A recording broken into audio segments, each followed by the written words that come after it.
did that in steps 4 and 5. Drastic separation. So now we're about to go after these fellows and repair the damage done in the past. We attempt to sweep away the debris which has accumulated out of our effort to live on self-will and run the show ourselves. If we haven't the will to do this, we ask until it comes. More prayer, step 8. And again, it's real simple. We make the list, then we become willing to the list. And if we're not willing, we ask God to help us to become willing. Have many amends yet. That's step 8. And when we do that, then we complete it, step 8. 8. And every one of these action steps recognizes that self can overcome self. We have prayer in most of them. Here we got it again in step 8. And if we're not willing, we ask God to help us be willing. I had a lot of difficulty in step 8 and step 9 because there's some people that had harmed me just as bad as I'd ever harmed them. And I didn't feel it was going to be necessary for me to make any amends to them, and I didn't feel like I could, and I didn't want to. And I told my sponsor about this. He said, okay. He said, what I'd like to see you do is take that list that you have and divide it into 4 lists. I'd like to see you put on one list right now. I'd like to see you put on another list later. I'd like to see you put on another list maybe.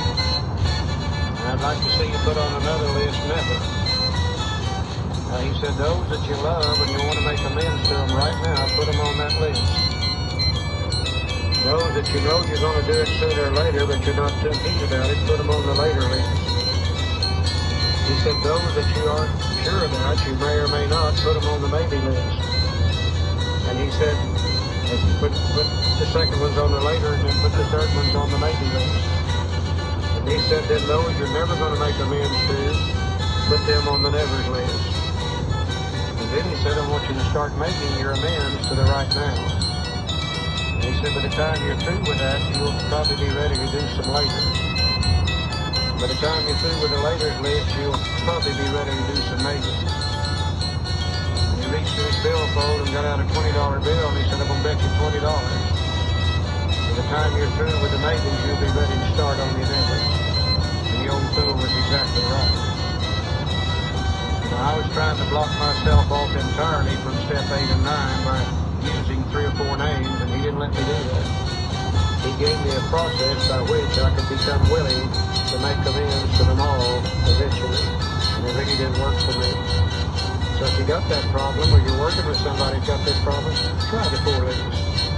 Right now, later, maybe, and never. It really works. Okay, after we've got the list, we're willing. Over on page 77, we begin to look at step 9. Now, step 9 is a definite 3-part step. The first part tells us the kind of amends to make. We make direct amends wherever possible. Direct amends is probably eyeball to eyeball, face to face, one-on-one. So he tells us the kind of amends to make, direct amends. Then he tells us when to make them, wherever possible. Then he tells us when not to make them, except when to do so would injure them or others. Now for the next 3 or 4 pages, he handles each one of these things paragraph by paragraph. Page 77, that paragraph down in the middle of the page, it says we don't use this as an excuse for shying away from the subject of God. When we serve any good purpose, we're willing to announce our convictions with tact and common sense. Now the direct amend starts right here with the words, the question of how to approach the man we hated will arise. Let's look at this one. I think in the area of the 9th step, especially since we're going to go out and make amends for the harm done, I think especially we need to talk to our sponsors and listen to our sponsors in this area to get some information about how we're going about making these amends.